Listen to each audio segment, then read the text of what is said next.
ሰላም ጤና ይስጥልን ክቡራትና ክቡራን ተመልካቾቻችን ከናሁ ቴሌቪዥን የዕለተ ረቡዕ መጋቢት 3 2017 ዓ.ም የሀገር ቤትና የባህር ማዶ ዕለታዊ ስፖርታዊ መረጃችንን ከአሁን ሰዓት ጀምሮ ወደ እናንተ እናደርሳለን። እንድትከታተሉን የአክብሮት ግብዣችን ነው። ቀዳሚ የምናደርገው የሀገር ቤት ስፖርታዊ መረጃዎቻችንን ይሆናሉ። የኢትዮጵያ ፕሪሚየር ሊግ የ2017 ዓ.ም የውድድር ዘመን የ22ኛ ሳምንት መርሃ ግብር ጨዋታዎች ዛሬ የመርሃ ግብሩ መጨረሻ ሁለት ጨዋታዎች ይከናወናሉ። እነዚህን የጨዋታ መርሃ ግብሮች እንመለከታለን። ትላንትም የተደረጉ ጨዋታዎች አሉ። እንግዲህ ውድድሩ በአዳማ ሳይንስና ቴክኖሎጂ ዩኒቨርሲቲ ስቴዲየም ነው እየተከናወነ የሚገኘው። የዛሬ ጨዋታዎች ደግሞ በጣም ተጠባቂ ናቸው። ትላንት አስቀድሞ የነበረው የሊጉ መሪ ክለብ ኢትዮጵያ መድን እንደዚሁ ከኢትዮጵያ ንግድ ባንክ ጋር ያደረጉት ጨዋታ በኢትዮጵያ መድን አሸናፊነት ተጠናቋል። ኢትዮጵያ መድንም የሊጉን መሪነት ያጠናከረበትን ውጤት ነው ማስመዝገብ የቻለው። 2-1 በሆነ ውጤት ጨዋታውን ማሸነፍ ችሏል። በጣም አስደናቂ እንቅስቃሴ የታየበት ነበረ። የአምናው የሊጉ ሻምፒዮናው ክለብ ኢትዮጵያ ንግድ ባንክና የዘንድሮው ደግሞ በጣም በጥሩ ሁኔታ እየተጓዘ የሚገኘው ኢትዮጵያ መድንን ያገናኘው ጨዋታ ከፍተኛ ፍክክር አስመልክቶ ኢትዮጵያ መድንን አሸናፊ አድርጎ ተጠናቋል። ኢትዮጵያ መድን ድል ማድረጉን ተከትሎ ነጥቡን እንደዚሁ ወደ 41 ከፍ አድርጎ መሪነቱን ያጠናከረበት ውጤት ሆኖለታል ማለት ነው። በትላንቱ ጨዋታ ላይ አስቀድመው ጎል ማስቆጠር የቻለው እንደዚሁ ኢትዮጵያ መድን ነበረ። 9ኛው ደቂቃ ላይ ማለት ነው አቡበከር ሳኒ ጎል አስቆጥሮ ነበር ትላንት በነበረው ጨዋታ። እንደዚሁ ከዛ በኋላ ደግሞ ጎል አስቆጥረው ኪቲካ ጀማ አቻ አድርጓቸው ነበር ኢትዮጵያ ንግድ ባንክን። አንድ አቻ በሆነ ውጤት ጨዋታው እየተጓዘ ባለበት ሁኔታ ደግሞ እንደዚሁ ሁለተኛ ጎል አስቆጥሮ ኢትዮጵያ መድን ጨዋታውን 2-1 በሆነ ውጤት ማሸነፍ ችሏል ማለት ነውና በጣም ጥሩ እንቅስቃሴ አድርገዋል። በተለይ አቡበከር ሳኒ 49ኛው ደቂቃ ላይ ያስቆጠረው ጎል ኢትዮጵያ መድንን ወደ አሸናፊነት ማምጣት ችሏል። ኢትዮጵያ ንግድ ባንክ ያለፉትን ጨዋታዎች የተሻሻለ መስሎ ነበር። ትላንት ግን በነበረው ጨዋታ ላይ ፍጹም የጨዋታ ብልጫ ተወስዶበት ነበረ። የተከላካዮች ተስ ደግሞ የበለጠ መስዋዕትነት አስከፍሎታል ለኢትዮጵያ መድን በተለይ ሁለተኛው ጎል ሲቆጠር ማለት ነውና አሁን መሪነቱን አጠናክሯል። የአሰልጣኝ ገብረመድህን ኃይሌው ቡድን ምናልባትም የኢትዮጵያ ፕሪሚየር ሊግን የዋንጫ ክብር ለማሳካት እድሉን የበለጠ እያሰፋ ነው የሚገኘው። ዛሬ የሚደረጉትን ጨዋታዎች ከመመልከታችን በፊት ደግሞ ምሽት ላይ የተደረገው ጨዋታ አለ። በወላይታ ዲቻና በወልዋሎ ዓዲግራት ዩኒቨርሲቲ መካከል የተደረገው ጨዋታ እንደዚሁ ወላይታ ዲቻ 1-0 በሆነ ውጤት ማሸነፍ ችሏል። 31ኛው ደቂቃ ላይ ካርሎስ ዳምጠው ነው ኳስና መረብን በማገናኘት የጦና ንቦቹን አሸናፊ ያደረገ ግብ ከመረብ ማሳረፍ የቻለው ማለት ነውና አሁን ላይ እንግዲህ ነጥቡን ወደ 33 ከፍ በማድረግ አራተኛ ደረጃ ላይ መቀመጥ ችሏል ማለት ነውና ኢትዮጵያ ቡና እንደዚሁ ደግሞ ሀዲያ ሆሳዕናን የመሳሰሉ ክለቦች የባህር ዳርን ጨምሮ መሪ ስፍራ ላይ ነው የሚገኙት ማለት ነው ከኢትዮጵያ መድን በመከተል ማለት ነው። አሁን ደግሞ እንደዚሁ ወላይታ ዲቻ የተቀላቀለበትን ሂደት እየተመለከትን እንገኛለን ማለት ነው። ዛሬ የሚደረጉትን ጨዋታዎች ስንመለከት እኛ እዚህ ስቱዲዮ ቀረጻ ሆነን ጨዋታዎች እየተከናወኑ ነው የሚገኙት። አርባ ምንጭ ከተማ ከመቀሌ 70 እንደርታ እንደዚሁ ቀን 9 ሰዓት ላይ ደግሞ መቻል ከፋሲል ከተማ፣ አመሻሽ 12 ሰዓት ላይ ቅዱስ ጊዮርጊስ ከድሬዳዋ ከተማ ጋራ የሚያደርጓቸው ጨዋታዎች በኢትዮጵያ ፕሪሚየር ሊግ እንደዚሁ ይጠበቃል። ኢትዮጵያ መድን 48 ነጥቦችንና እንደዚሁ 17 ንጹህ የግብ ክፍያን በመያዝ በቀዳሚነት ሊጉን እየመራ ይገኛል። ባህር ዳር ከተማ፣ ኢትዮጵያ ቡናና ትላንት ድል የቀናው ወላይታ ዲቻ ተከታዩን ደረጃ በኩል 33 ነጥቦች በጎል ክፍያ በመበላለጥ እንደዚሁ እየተከተሉ ይገኛሉ ማለት ነው። ወደ ሌሎች የሀገር ቤት ስፖርታዊ መረጃዎቻችን እናልፋለን። የኢትዮጵያ ከፍተኛ ሊግ ጨዋታዎችም እንደዚሁ በመከናወን ላይ ይገኛሉ። በአዋሳ አርቲፊሻል ስቴዲየም እና እንደዚሁ በአዲስ አበባ በቢቂላ ስቴዲየም እየተደረጉ ያሉ ጨዋታዎች አሉ። የምድብ ሀና የምድብ ለ የጨዋታ ውጤቶችን እስኪ እንመልከት። ሱሉልታ ክፍለ ከተማ አዲስ አበባ ዩኒቨርሲቲ እንደዚሁ 4-1 በሆነ ውጤት ማሸነፍ ችሏል። ቴድሮስ ደርሶ 3ኛው ደቂቃ ላይ እንደዚሁም ከቤ ብዙነ 54ኛው ደቂቃ ላይ 57ኛው ደቂቃ ላይ ደግሞ ኪያ ወርቁና ዳንኤል ኃይሉ እንደዚሁ ኳስና መረብን በማገናኘት ኢትዮጵያ መድን ሱሉልታ ክፍለ ከተማ 4-1 በሆነ ውጤት አዲስ አበባ ዩኒቨርሲቲን ያሸነፈበት ውጤት ተመዝግቧል ማለት ነው። ሌላው ወልቂጤ ከተማ ከደደቢት ጋር ያደረጉት ጨዋታ ደግሞ እንደዚሁ 0-0 በሆነ አቻ ውጤት ተጠናቋል። ሌላኛው የነበረው ጨዋታ በምድብ ሀ ነበረ። የምድቡ መሪ የሆነው ሸገር ከተማ ከሶሎዳ አድዋ ጋር ያደረጉት ጨዋታ ሸገር ከተማ 1-0 በሆነ ውጤት ጨዋታውን አሸንፏል። መሪነቱን የሚያጠናክርበትን ውጤት ነው ማስመዝገብ የቻለው ማለት ነው። ነጥቡን ወደ 41 ከፍ ማድረግ ችሏል። በቀጣይ ወደ ኢትዮጵያ ፕሪሚየር ሊግ የመምጣት እንደዚሁ እድሉን የበለጠ አስፍቷል። ሰይፈ ዛኪር 22ኛው ደቂቃ ላይ የሸገር ሲቲን የአሸናፊነት ግብ እንደዚሁ ከመረብ ማሳረፍ ችሏል ማለት ነው። ንብ ከስልጤ ወራቤ ያደረጉት ጨዋታ በንብ 2-1 አሸናፊነት ሲጠናቀቅ አዲሱ አቱላና ኪዳኔ አሰፋ ኳስና መረብን ያገናኙ ተጫዋቾች ሆነዋል። ፈይሰል ሙክታር ደግሞ 41ኛው ደቂቃ ላይ እንደዚሁ ስልጤ ወራቤን ከሽንፈት ያልታደገች ብቸኛ ግብ ከመረብ አሳርፈዋል ማለት ነው። ዛሬ የሚደረጉ ጨዋታዎች አሉ። በተለይ በምድብ ለ የምድቡ መሪነትን ማግኘት የሚችልበትን ጨዋታ የሚያደርገው ደሴ ከተማ ነው። ከኦሜርላ ጋር የሚያደርጉት ጨዋታ ትልቅ ትኩረትን አግኝቷል። በዚህ ጨዋታ ላይ ደሴዎች ድል የሚቀናቸው ከሆነ መሪነቱን ከነገሌ አርሲ የሚረከቡበትን አጋጣሚ የበለጠ ማስፋት ይችላሉ ማለት ነውና የኢትዮጵያ ከፍተኛ ሊግ ወደ ኢትዮጵያ ፕሪሚየር ሊግ ለመምጣት በምድብ አና በምድብ ለ በሚደረጉ ጨዋታዎች የበለጠ ፍክክሩ ተጠናክሮ የቀጠለበትን ውጤት እየተመለከትን ነው የምንገኘው ማለት ነው። ሌላኛው የሀገር ቤት ስፖርታዊ መረጃችን የሚሆነው ደግሞ እንደዚሁ የኢትዮጵያ ሴቶች ፕሪሚየር ሊግ የ15ኛ ሳምንት መርሃ ግብር ጨዋታዎች ከነገ ጀምሮ ይደረጋሉ። ባህር ዳር ከተማ ከአርባ ምንጭ ከተማ ረፋድ 4 ሰዓት ላይ ጨዋታቸውን ያደርጋሉ። እንግዲህ በዚህ ዓመት የመጣ ቡድን ነው ባህር ዳር ከተማ። ከታችኛው ከኢትዮጵያ ከፍተኛ ሊግ ወደ ፕሪሚየር ሊጉ ማደግ የቻለ ነው ከቂርቆስ ክፍለ ከተማ ጋር። በአንጻራዊነት ከቂርቆስ ይልቅ ባህር ዳር ከተማ የተሻለ የአሸናፊነት ተክለ ቁመናን እየተመለከትንበት እንገኛለን። ነገ ከአርባ ምንጭ ከተማ ጋር ጨዋታውን ያደርጋል። እንደዚሁ በዕለተ ዓርብ የሚደረጉ ጨዋታዎች አሉ። አዳማ ከተማ ከመቻል ረፋድ 4 ሰዓት ላይ፣ ድሬዳዋ ከተማ ከአምበሪቾ ቀን 8 ሰዓት ላይ፣ ኢትዮ ኤሌክትሪክ ደግሞ ከሐዋሳ ከተማ ቀን 10 ሰዓት ላይ ጨዋታቸውን ያደርጋሉ። በዕለተ ቅዳሜ የኢትዮጵያ ንግድ ባንክ የሊጉ መሪ ክለብ እንደሆነ ይታወቃል። ከአዲስ አበባ ከተማ ጋር ረፋድ 4 ሰዓት ላይ ጨዋታቸውን ሲያደርጉ፣ ሲዳማ ቡና ከልደታ ክፍለ ከተማ ጋር ቀን 8 ሰዓት ላይ ጨዋታቸውን የሚያከናውን ይሆናል። የሊጉን የደረጃ ሰንጠረዥ ስንመለከት ኢትዮጵያ ንግድ ባንክ በ38 ነጥቦችና በ26 ንጹህ የግብ ክፍያ በቀዳሚነት ይመራል። እንደዚሁ ሐዋሳ ከተማና ሲዳማ ቡና እኩል 26 ነጥቦችን ይዘው ሁለተኛ እና ሶስተኛ ደረጃ ላይ ተቀምጠዋል። የከፍተኛ ጎል አስቆጣሪነቱን ትራክ ደግሞ ሴናፉ አቁማ 15 ግቦችን ከመረብ በማሳረፍ ከኢትዮጵያ ንግድ ባንክ ቀዳሚ ሆና ስትመራ፣ መሀሌት ምትኩ ደግሞ ከኢትዮ ኤሌክትሪክ በ6 ግቦች ትከተላታለች ማለት ነው። ክቡራትና ክቡራን ተመልካቾቻችን የሀገር ቤት ስፖርታዊ መረጃዎቻችን ይህንን ይመስላሉ። በቀጣይነት ከመሸጋገሪያው በኋላ ስንመለስ ወደ ባህር ማዶ ስፖርታዊ ጉዳዮቻችን እናመራለን። አብራችሁኑ ነው። ካሽጎ በየትኛውም ዓለም ሆነው በማንኛውም ሰዓት ለወገኑ የሚደርሱበት ፈጣን የገንዘብ መላኪያ ተከፈተሎ። ማስተርና ቪዛ ካርዶን በመጠቀም ከ5 እስከ 20 ዶላር የሚልኩበት አዲስ የገንዘብ መላኪያ መንገድ። ካሽጎን ለየት የሚያደርገው የትኛውም የገንዘብ ዝውውር በፍጥነት አገልግሎት ከመስጠቱም ባሻገር ለማንኛውም አገልግሎት ምንም አይነት ክፍያ አለመጠየቁ ነው። በሀገራችን ታሪክ ገንዘብን ከውጪ ወደ ሀገር ቤት በማስተላለፍ በመተግበሪያ መልክ አገልግሎት መስጠት የጀመረው የመጀመሪያው ሀገር በቀል የገንዘብ መላኪያ ዘዴ ካሽጎ ከ4500 በላይ ባሉ የባንክ ቅርንጫፎች አገልግሎት እየሰጠ ይገኛል። ገንዘቦን በሰኮንዶች ልዩነት ውስጥ ይፈልጉ በአካውንቶ ወይንም በእጆ ቆጥረው የሚወስዱበት ልዩ ዘዴ። በቅርቡ ሁሉንም ኢትዮጵያዊ ባለቤት ለማድረግ ጉዞ የጀመረው ካሽጎ ዛሬውኑ መተግበሪያውን በስልኮ ላይ በመጫን የአገልግሎቱ ተጠቃሚ ሆኑ። ፍጥነት መለያችን፣ ኢትዮጵያን መክፈቻችን፣ ካሽጎ ነው መላኪያችን። ካሽጎ የአዲሱ ትውልድ ብራንድ። ተመልሰናል ተመልካቾቻችን። ናሁ ቴሌቪዥንን ናሁ ስፖርትን እየተከታተላችሁ ትገኛላችሁ። አብራችሁን ስላላችሁ በጣም እናመሰግናለን። ቀደም ሲል የሀገር ቤት ስፖርታዊ መረጃዎችን ወደ እናንተ አደረስን። ከዚህ ሰዓት ጀምረን ደግሞ የባህር ማዶ ስፖርታዊ መረጃዎችን ወደ እናንተ የምናደርሰው የባህር ማዶ ስፖርታዊ መረጃችን እንግዲህ የአውሮፓ ቻምፒየንስ ሊግ የውድድር መድረክን ይመለከታል። የግዙፉ የውድድር መድረክ የሆነው የአውሮፓ ቻምፒየንስ ሊግ የጥሎ ማለፍ 16 የመልስ ጨዋታዎች ትላንትና ምሽት ጀምረው መከናወን ጀምረዋል። ትላንት የተደረጉ ጨዋታዎች አሉ። ያልተጠበቁ ውጤቶችም እንደዚሁ መዝግበውበታል። አስቀድሞ ምሽት 2 ሰዓት ከ45 ላይ የነበረውን ጨዋታ እንመልከት። ባርሴሎና እንደዚሁ በሜዳው ከቤኒፊካ ጋር ያደረጉት ጨዋታ ነበረ። የስፔኑ ክለብ ከፖርቹጋሉ ክለብ ጋር ያገናኘው ጨዋታ 3-1 በሆነ ውጤት በባርሴሎና አሸናፊነት ፍጻሜውን አግኝቷል። የስፔኑ ክለብ ባርሴሎና በድምር ውጤት እንግዲህ 4-1 በሆነ ውጤት በማሸነፍ ሩብ ፍጻሜውን መቀላቀሉን አረጋግጧል ማለት ነው።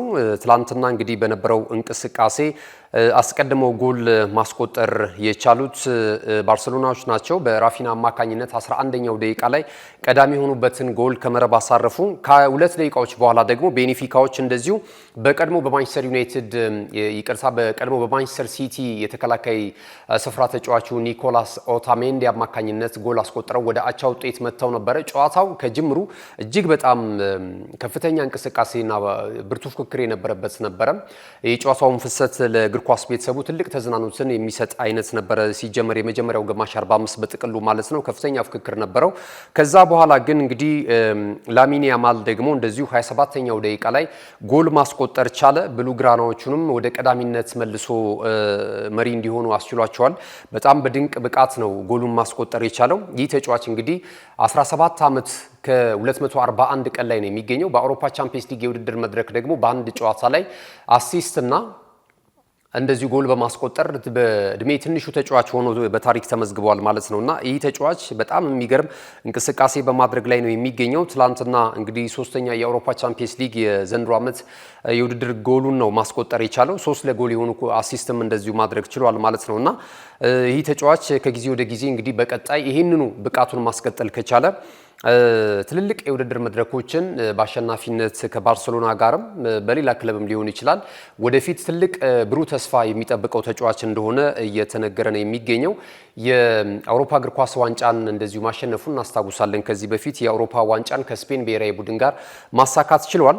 በዛ ጨዋታ በዛ የውድድር መድረክ ላይ የዚህ ተጫዋች ሚና በጣም የላቀ እንደነበረ እናስታውሳለን። ከኒኮ ዊሊያምስ ከአትሌቲክ ቢልባኦ ተጫዋች ጋር በጋራ በመሆን እነዚህ ተስፈኛ ወጣት ወደፊቱ የስፔን ብሔራዊ ቡድን መጪ ተጫዋቾች መሆናቸውን እንግዲህ ተመልክተናል። በክለቡም ያለውን ሚና የበለጠ ከፍ እያደረገ ነው የሚገኘው ማለት ነው። ላሚን ያማል እንግዲህ 27ኛው ደቂቃ ላይ ብሉግራናዎቹን በድጋሚ መሪ ያደረገ። ከዛ በኋላ እንደገና 42ኛው ደቂቃ ላይ ከረፍት በፊት ራፊኒያ በጨዋታው በጣም ድንቅ ብቃቱን ሲያሳይ የነበረው ተጫዋች ተጨማሪ ጎል አስቆጥሮ ጨዋታው 3-1 በሆነ ውጤት በባርሴሎና አሸናፊነት ተጠናቀቀ። ይሄ ደግሞ ባርሴሎናን በድምር ውጤት 4-1 እንደዚሁ በማሸነፍ ወደ ሩብ ፍጻሜ መቀላቀል ችሏል ማለት ነው። የኒኮላስ ኦታሜንዲ ጎል ማስቆጠር በጣም ብዙዎችን አስገርሟል። 37 ዓመቱ ላይ ይገኛል። ይህ አርጀንቲናዊ ተጫዋች ቀድሞ እንግዲህ በእንግሊዝ ፕሪሚየር ሊግ በማንቸስተር ሲቲ ቤት በደንብ እናውቀዋለን። አሁን ወደ ፖርቹጋል በማቅናት ደግሞ እንደዚሁ ለቤኔፊካ በመጫወት ላይ ይገኛል ማለት ነው። በዚህ ጨዋታ ላይ 2 ግቦችን ከመረብ ያሳረፈው ራፊናልም በጣም የሚገርም ተጫዋች መሆኑን እያስመሰከረ ይገኛል። የ28 ዓመቱ ተጫዋች 11ኛ ግቡን ነው ከመረብ ማሳረፍ የቻለው። ይሄ ደግሞ የቻምፒየንስ ሊግን ከፍተኛ ጎል አስቆጣሪነትን ትራክ እንዲመራ ማስችሎታል ማለት ነውና ትላንት 2 ግቦችን ከመረብ አሳርፏል። ከጨዋታው አስቀድሞ በነበራቸው ጋዜጣዊ መግለጫ ሃንስ ፍሊክ ይህ ተጫዋች ወደፊት እንግዲህ ይህንን ብቃቱን ማስቀጠል ከቻለ የባሎንዶር ሽልማት የሚገባው አይነት የባሎንዶር ክብር የሚገባው አይነት ተጫዋች ነው የሚል አስተያየት ሰጥተው ነበር። ይህንኑ አሳይቷል። በጨዋታው ላይ ፔድሪም በጣም ኦሜንዳዌ በነበራቸው ጨዋታ በሜዳ ውስጥና ከሜዳ ውጪ በነበረው ጨዋታ ማን ኦፍ ዘ ማች ሆኖ እንግዲህ ተመርጧል ማለት ነው። በጣም ጥሩ እንቅስቃሴ ሲያደርግ ነበረ ፔድሪ በጨዋታው። በአጠቃላይ የባርሴሎና ተጫዋቾች ልዩ ነበሩ፣ በተለይ ወጣቶቹ ማለት ይቻላል። ወደ ሌላው ጨዋታ ደግሞ ስናልፍ የምናገኘው በኢንተር ሚላን እና በፌኖርድ መካከል የተደረገው ጨዋታ ነው። ሳንሴሮ ላይ የተደረገ ጨዋታ ነው። የጣሊያኑ ክለብ አስቀድሞ ወደ ሆላንድ በማቅናት ፌኖርድን 2-0 በሆነ ውጤት አሸንፎ መመለሱ ይታወሳል። ትላንት ምሽትም እንደዚሁ 2-1 በሆነ ውጤት ማሸነፍ ችሏል። ማርከስ ቱራም በደርሶ መልስ ጨዋታ ጎል አስቆጥሯል። ትላንትም 8ኛው ደቂቃ ላይ ኳስና መረብን በማገናኘት መሪ አድርጎ ነበረ። ከዛ በኋላ ደግሞ እንደዚሁ በፍጹም ቅጣት ምት ሞደር ጎል አስቆጥሮ ፌኖርድን ወደ አቻ ውጤት አምጥቶ ነበረ። ጨዋታው ከረፍት በኋላ 51ኛው ደቂቃ ላይ በፍጹም ቅጣት ምት እንደገና ካላናንጉል ኳስና መረብን አገናኝቶ 2-1 በሆነ ውጤት እንግዲህ ኢንተር ሚላን ድል ማድረግ ችሏል። ሩብ ፍጻሜውንም በድምር ውጤት 4-1 በማሸነፍ እንደዚሁ ማለፉን አረጋግጠዋል። ልክ እንደ ባርሴሎና እኩል ማለት ነው። ሌላኛው የጀርመኑን ሁለቱን ታላላቅ ክለቦች ያገናኘው የባየር ሊቨርኩሰን እና የባየር ሙኒክ ጨዋታ በባየር አሬና ተደርጎ አሁንም ባየር ሙኒክ የመልሱንም ጨዋታ ድል ማድረግ ችሏል። 2-0 በሆነ ውጤት ማሸነፍ ችሏል። ሃሪኬን እና አልፎንሶ ዳቪዝ ኳስና መረብን ማገናኘት ችሏል። በዚህ ጨዋታ ላይ 52ኛው እና 71ኛው ደቂቃ ላይ ማለት ነው።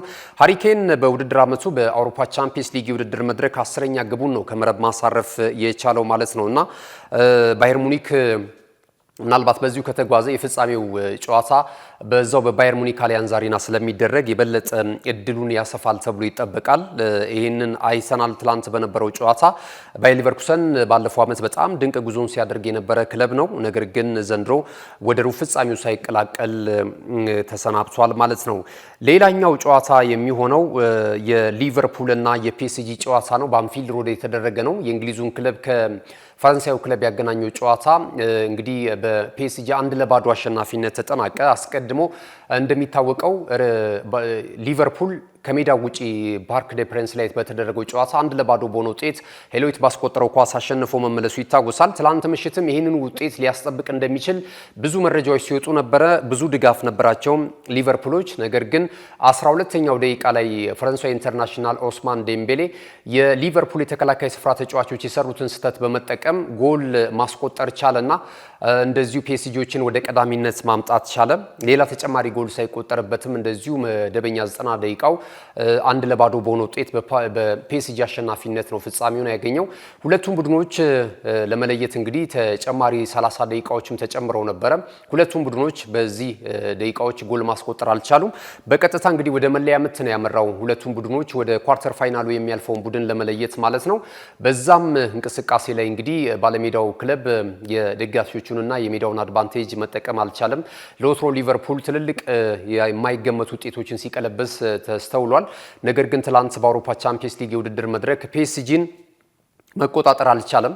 በአጠቃላይ እንግዲህ በጨዋታው ሂደትም በአንጻራዊነት ጥሩ እንቅስቃሴ ማድረግ ችለዋል። በእርግጥ ከመጀመሪያው ጨዋታ ሊቨርፑሎች፣ ነገር ግን ፒኤስጂ ደግሞ ወሳኙን 3 ነጥብ ከሜዳው ውጪ ማሳካት ወይም ደግሞ ያለፈበትን ውጤት ማስመዝገብ ችሏል ማለት ነው።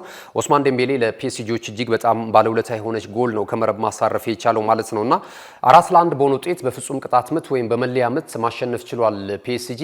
በዚህ የጨዋታ እንቅስቃሴ ላይ ዳርዊን ኑኔዝ ይህ ተጫዋች እንግዲህ ብዙ የሊቨርፑል ደጋፊዎች አይወዱትም።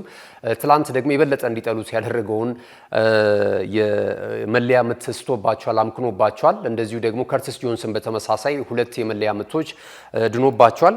ትላንትና እንግዲህ ፒኤስጂ እንዲያልፍ ካደረጉ ወሳኝ ተጫዋቾች መካከል አንደኛው ዳናሮማ ነው፣ ግብ ጠባቂው ማለት ነው። በጣም የሚገርም ግብ ጠባቂ መሆኑን አስመስክሯል። ሁለቱን የፍጹም ቅጣት ምቶች በማዳን ማለት ነው። በመጀመሪያው ጨዋታ እንደምናስታውሰው አሊሰን ቤከር ነበረ በሊቨርፑል በኩል የጨዋታው ኮከብ ሆኖ በአጠቃላይ የውድድሩም የሳምንቱ ምርጥ ተጫዋች ሆኖ መሸለሙን እናስታውሳልና ትላንት ደግሞ ዳናሮማ የፒኤስጂው ግብ ጠባቂ እጅግ በጣም አስደናቂ ብቃት እንዳለው በማሳየት ይህንን ታሪክ መስራት ችሏል።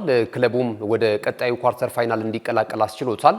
እንግዲህ ብዙዎች የፍሮንት ፔጃቸው ላይ ጋዜጦች ማለዳውን ይዘው የወጡት መረጃ ስንመለከት አሊሰን ቤከር ሊቨርፑል ጨዋታውን እንዲያሸንፍ አደረገ በመጀመሪያው ጨዋታ፣ ዳናሮማ ደግሞ ወደ ኳርተር ፋይናሉ እንዲያልፍ አስቻላቸው የሚል የሁለቱን ብቃት በንጽጽር አስቀምጠውታልና በጣም ደስ የሚል እንቅስቃሴ ነበር ለፒኤስጂዎች።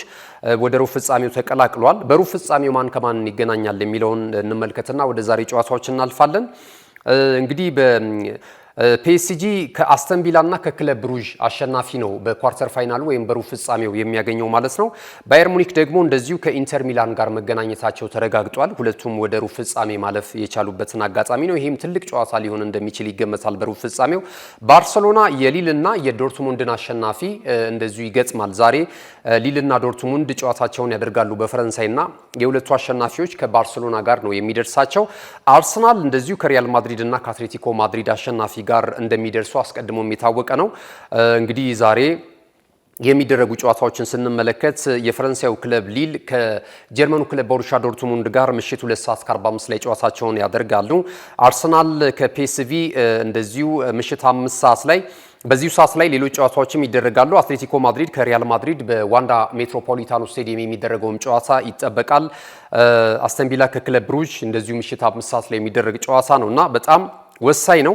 ዛሬ እንግዲህ አብዛኛው እድሉን አሰፋ የሚባለው በዚህ ጨዋታ ላይ ቀለል አድርጎ የሚያልፈው አርሰናል ነው። ፒኤስቪን አስቀድሞ 7-1 በሆነ ውጤት ከሜዳ ውጪ አሸንፎ መመለሱ ይታወሳል። ዛሬ ደግሞ በደጋፊዎቹና እንደዚሁ በሜዳው ነው ጨዋታውን የሚያደርገውና የደጋፊዎቹን አድቫንቴጅ የሜዳ አድቫንቴጅ በደንብ በሚገባ ይጠቀምበታል ተብሎ ይጠበቃል። ለታዳጊ ተጫዋቾችም እድል ይሰጡበታል ተብሎ ነው የሚጠበቀው። መድፈኞቹ አስቀድሞ የቤት ስራቸውን አጠናቀው መመለሳቸውን ተከትሎ ማለት ነውና የአትሌቲኮ ማድሪድ እና የሪያል ማድሪድ ጨዋታ ግን ትልቅ ውጥረት ያለበት ጨዋታ ነው። 2-1 በሆነ ውጤት ሳንቲያጎ በርናቦ ላይ ሪያል ማድሪድ ድል አድርጎ መመለሱ ይታወሳል። በዚህ ጨዋታ ላይ እንግዲህ ትልቅ ትኩረትን አግኝቷል። አሰልጣኝ ዲያጎ ሲሞኒ ውጤቱን የመቀልበስ አቅም እንዳላቸው ተናግረዋል። እንደዚሁ ደግሞ የሪያል ማድሪዱ ካርሎ አንቸሎቲ በትክክል ጨዋታው አላለቀም፣ ይህንን የቤት ስራ ለማጠናቀቅ ወደ ዋንዳ ሜትሮፖሊታኖ ስቴዲየም እናመራለን የሚል አስተያየት ሰጥቷል እና በጣም ጨዋታው ተጠባቂ ነው። ትላንት የሊቨርፑልና የፒኤስጂ ጨዋታ ከተጠናቀቀ በኋላ የሁለቱም ቡድን አሰልጣኞች ሀሳባቸውን ገልጸዋል። ፍትሐዊ አልነበረም የሚል አስተያየት ሰጥቷል አሰልጣኝ አርነ ስሎት። እንግዲህ ሊቨርፑል አሁንም ስጋት አለ በደጋፊዎች አምና ይህን አይነት ጥንካሬ ጉዞ ማድረግ ችሎ ነበረ።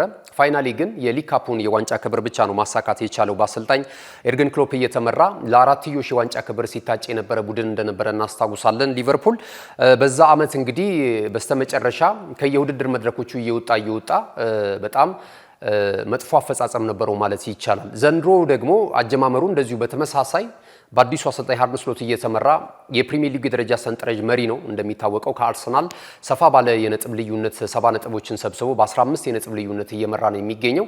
በአውሮፓ ቻምፒየንስ ሊግ የውድድር መድረክ አካሄዱን ተመልክተናል። የመጀመሪያውን የሊግ ፌስ በአንደኝነት ነው ያጠናቀቀው። አንድ ጨዋታ ብቻ ነበር በፒኤስቪ የተሸነፈው እንደምናስታውሰው ማለት ነውና የአውሮፓ ቻምፒየንስ ሊግ ልዩ ጠባይ ልዩ ባህሪ ያለው የውድድር መድረክ እንደሆነ ትላንት ተመልክተናል።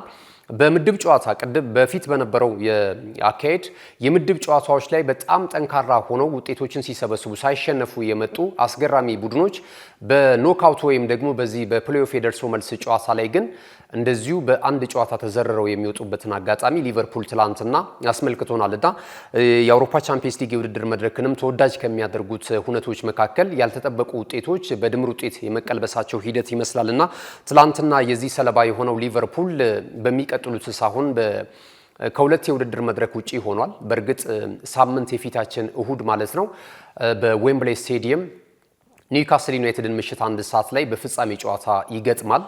ኒውካስል ዩናይትዶችን በጣም እየተዘጋጁ እንደሚገኙ በአምበሉ ብሩኖ ጉማሬዥ አማካኝነት ሀሳባቸውን ሲገልጹ ነበር። ይህን ጨዋታ ለማሸነፍና የመድረኩን የዋንጫ ክብር ለማሳካት ማለት ነው። በኤፍኤ ካፑ በፕሌሙዝ እንደዚሁ ተሸንፈው ከውድድር መድረኩ መሰናበታቸው ይታወሳል። አሁን የፕሪሚየር ሊጉ ነገር በእርግጥ የተረጋገጠ ይመስላል። ይህንን የዋንጫ ክብር የሚያሳኩ ይመስላል። ከአውሮፓ ቻምፒየንስ ሊግ የውድድር መድረክ ውጪ ሆኗልና በአጠቃላይ ከ3 የውድድር መድረክ ውጪ ሆኗል። ፕሪሚየር ሊጉ ብቻ ነው አሁን በዋናነት የሊቨርፑል ተስፋ ሆኖ እየተመለከትን የምንገኘው ማለት ነውና ያምናውን አይነት አካሄድ ይመስላል። ተመልካቾችም ይህን እንደምታዘቡ ተስፋ አድርጋለሁኝ። ፒኤስጂ አሸናፊው ቡድን ትላንት ጨዋታ ሉዊስ ኤንሪኬ አስተያየቱን ሰጥቷል። ይገባን ነበር፣ ጥሩ ተንቀሳቅሰናል ብሏል። አጠቃላይ ተጫዋቾቹንም አመስግኗል ለነበራቸው ጥረት ማለት ነው። አንዳንድ ቡድኖች እንደዚህ ፕሮግረስ እያደረጉ መጥተው አጀማመራቸው የከፋ ሆኖ ነገር ግን አጨራረሳቸውን በማሳመር የተለያዩ የዋንጫ ክብሮችን ሲያሳኩ እናስታውሳለንና በዘንድሮ ዓመት ምናልባት ፒኤስጂ የተሻለ ጉዞ ሊያደርግ እንደሚችል እንደዚሁ ተገምቷል ማለት ነው። አስተን ቪላም የቤት ስራውን የጨረሰ ይመስላል። 3-1 በሆነ ውጤት አሸንፎ ነው የመጣው። በዛሬው ጨዋታ በቪላ ፓርክ ስቴዲየም ስለሚደረግ ትልቅ ትኩረትን ያገኛል ለማለት አስቸጋሪ ነው። የሊልና የዶርትሙንድ ጨዋታ እንደውም ይሻላል።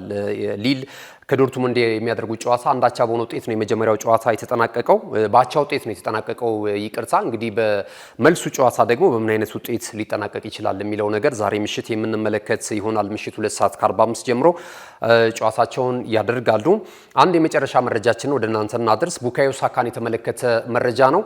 ቡካዮ ሳካ በሚቀጥሉት ጊዜያቶች ለአርሰናል ግልጋሎት መስጠት እንደሚጀምር ያገኘነው መረጃ ያመለክታል ማለት ነው። የተለያዩ መረጃዎች እየወጡ ይገኛሉ።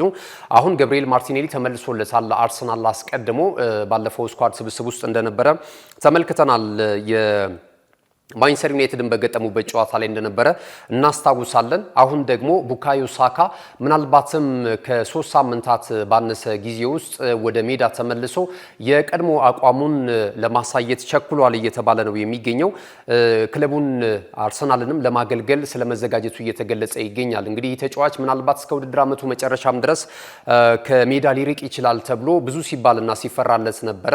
ነገር ግን በፍጥነት አገግሟል። የተጫዋቹን ፍላጎት ልዩ ነው እየተባለ ይገኛል። ወደ ሜዳ እስኪመጣ ድረስ በጣም እንደቸኮለ ለጓደኞቹ እየነገራቸው ነው የሚገኘው። አሰልጣኝ ሚካኤል አርቴታም የሱን ግልጋሎት እስከምናገኝ ድረስ ቸኩለናል፣ ይሄ ደግሞ ረጅም ጊዜ አይደለም፣ በቀጣይ ቀናቶች የሚሆን መሆኑን እውን የሚሆን መረጃዎች እንደዚሁ እየሰነዘረ ይገኛል ማለት ነውና ቡካዮ ሳካ መመለሱ ለአርሰናል በጣም ወሳኝ ነው። በተለይ በአውሮፓ ቻምፒየንስ ሊግ የውድድር መድረክ ላይ በሚያደርገው ጉዞ የዚህ ተጫዋች ሚና የላቀ እንደሆነ ይታወቃል። 4 ግቦችን ከመረብ አሳርፏል። አሁንም ድረስ በአውሮፓ ቻምፒየንስ ሊግ የውድድር መድረክ የክለቡ ከፍተኛ ጎል አስቆጣሪዎች ካይ ሃቨርትዝ እና ቡካዮ ሳካ ናቸው።